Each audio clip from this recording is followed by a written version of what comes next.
Bonsoir, frères et sœurs. Nous sommes dans le cadre de Vision Amos. Nous donnons cette formation, ces cours concernant les versets difficiles. Dans la parole de Dieu, il y a des versets difficiles. Et aujourd'hui, nous allons étudier dans cette vidéo 2 versets difficiles. Comment comprendre l'expression « les mauvais esprits de l'Éternel ». Amen.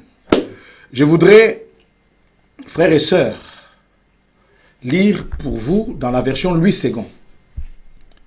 La Bible dit, le lendemain, le mauvais esprit de Dieu saisit Saoul, qui eut des transports au milieu de la maison. David jouait comme les autres jours et Saoul avait sa lance à la main. Je nous invite également de lire avec moi 1 Samuel 19, le verset 9. La Bible dit, « Alors le mauvais esprit de l'Éternel fut sur Saoul, qui était assis dans sa maison, sa lance à la main. » Gloire au Seigneur. Frères et sœurs, l'idée que nous nous faisons d'un Dieu saint n'est pas en adéquation avec l'idée d'un mauvais esprit qui viendrait de l'Éternel, d'un mauvais esprit de l'Éternel. Du coup, ces versets nous troublent. Ces versets nous laissent perplexes. Ces versets nous laissent dans des points d'exclamation. Ces versets nous laissent dans des points d'interrogation. Parce que tout lecteur de la parole de Dieu, lorsqu'il tombe sur ces textes, les lecteurs simples s'interrogent. Y aurait-il dans la foi chrétienne de bons mauvais esprits et de mauvais esprits? Y aurait-il dans la foi chrétienne des bons démons ou des mauvais démons? Nous disons non. Dieu aurait-il des mauvais esprits? Nous disons non. Rappelez-vous lorsque nous avons dit que la parole de Dieu contient des points difficiles et que les personnes qui sont mal affermies et les personnes qui sont ignorantes arrivent à tordre le sens des Écritures pour leur propre ruine. Et ce verset, mes amis, plante ses décors. Alors, dans les soucis, mes amis, de pouvoir expliquer ce texte, je ne vais pas lire cela parce que le temps, c'est de l'argent et à la télé, le temps, c'est très important. Je vous recommande de lire à la maison 2 Chroniques, chapitre 18. 2 Chroniques 18, 16 à 22.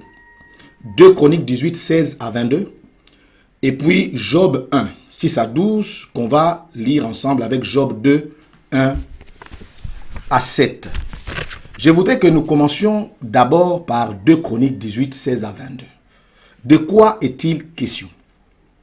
Le roi Akab, qui est en alliance avec le roi Josaphat, devait aller en guerre contre la Syrie. Josaphat est d'accord sur les principes. Mais Josaphat veut prendre une précaution, que Dieu soit consulté.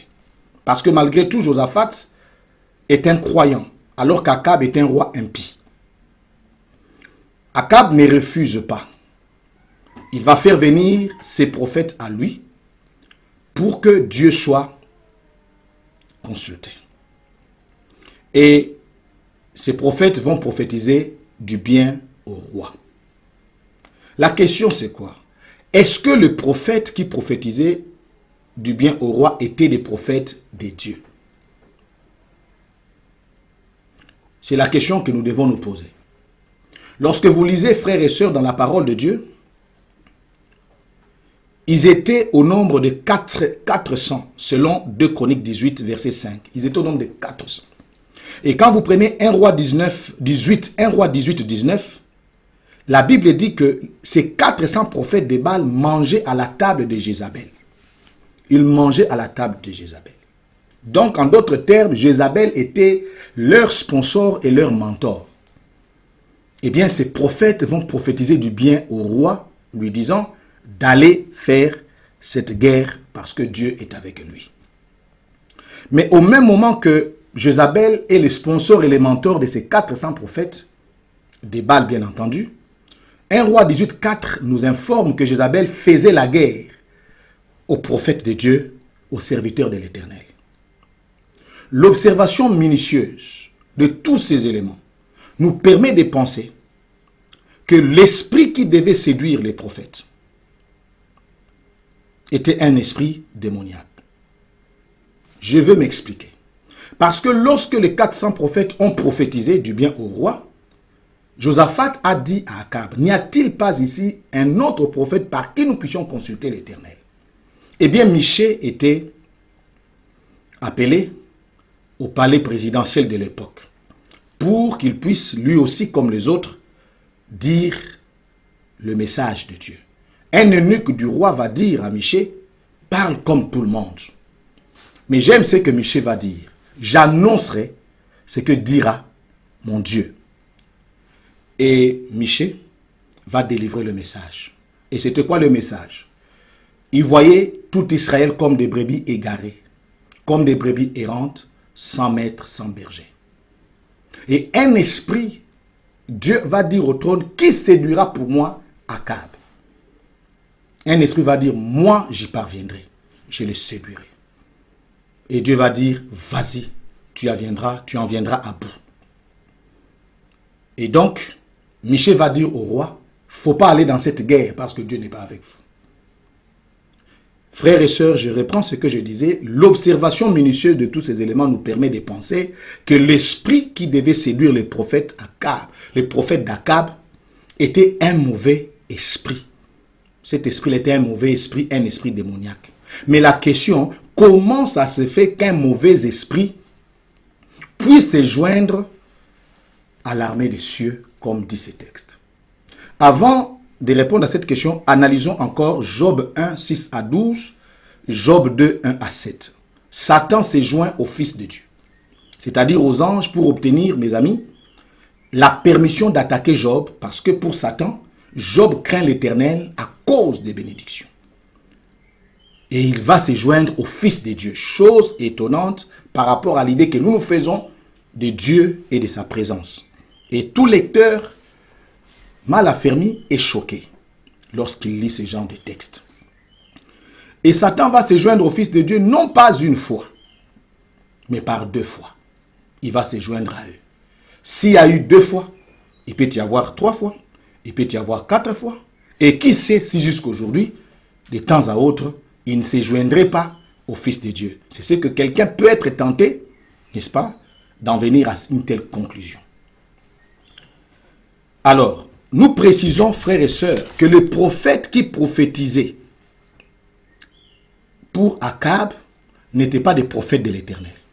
Et ce n'est donc pas étonnant qu'un esprit mauvais puisse les influencer, parce que ces prophètes de Baal travaillaient avec des forces des ténèbres. Mais ceci ne résout pas notre problème. Comment comprendre l'expression « le mauvais esprit de l'Éternel » ? Comment comprendre cela? Alors, cela veut tout simplement dire, ça veut tout simplement parler des mauvais esprits que l'Éternel avait laissés qu'ils oppressent Saoul, selon le contexte de 1 Samuel 18, 10, par d'un mauvais esprit. Donc, Dieu a tout simplement laissé que le mauvais esprit oppresse Saoul, qui du reste, rappelez-vous, était déjà rejeté par Dieu. Pour Saoul, Dieu avait laissé le mauvais esprit opérer dans sa vie parce qu'il avait été rejeté par lui. Et il était par conséquent ouvert à l'influence des mauvais esprits. Et pour les prophètes du temps d'Akab, ils étaient foncièrement dans le mal. Ce n'est donc pas étonnant que les mauvais esprits viennent les influencer. Pour Job, Dieu a permis à Satan de s'en prendre à son social, non pas parce que Job a péché comme Saoul, mais parce que Dieu voulait que Satan se rende compte que Job ne s'attachait pas à Dieu à cause d'une quelconque bénédiction. Alors, si l'Ancien Testament, frères et sœurs, nous montre la possibilité que Satan avait d'entrer dans les conseils de Dieu ou dans l'armée des cieux pour obtenir la permission d'agir dans un sens comme dans l'autre, référez-vous à Job 1, 6 à 12, à Job 2, 1 à 7.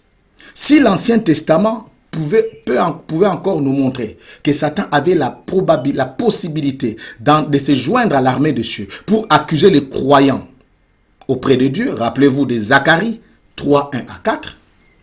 Le Nouveau Testament nous informe que l'accusateur a été précipité. Et donc, il ne peut plus se joindre dans la dispensation de la grâce.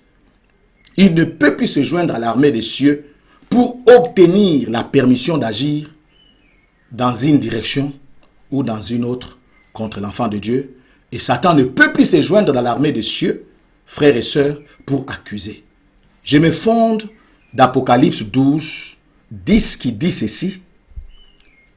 Apocalypse 12, 10 nous dit ceci, frères et sœurs. Je vais lire pour nous. La Bible dit, dans Apocalypse 12, 10. Et j'entendis dans le ciel une voix forte qui disait, maintenant le salut est arrivé, et la puissance et les règnes de notre Dieu, et l'autorité de son Christ, car il a été précipité, l'accusateur de nos frères, celui qui les accusait devant notre Dieu jour et nuit. Dans la nouvelle alliance, frères et sœurs, Satan n'entre plus dans l'armée des cieux, dans le conseil de Dieu pour accuser les frères, dans la foi. Et les mauvais esprits de l'Éternel qui agissaient dans la vie de Saoul, ça veut tout simplement dire que Dieu avait laissé aux mauvais esprits oppresser Saoul parce qu'il avait rejeté Dieu. Et dans les cas des prophètes des Baal, dans l'histoire d'Akab et de Jézabel, c'était des gens qui étaient foncièrement dans le mal et il ne pouvait que être question d'un esprit malin pour solliciter, d'influencer ces prophètes qui déjà travaillent avec les forces du mal. Mais jamais dans l'histoire de l'humanité, dans l'histoire de l'Église, un esprit mauvais peut venir influencer l'enfant de Dieu qui se garde lui-même. La Bible dit, celui qui se garde lui-même, le malin ne le touche pas. Que le Seigneur vous bénisse.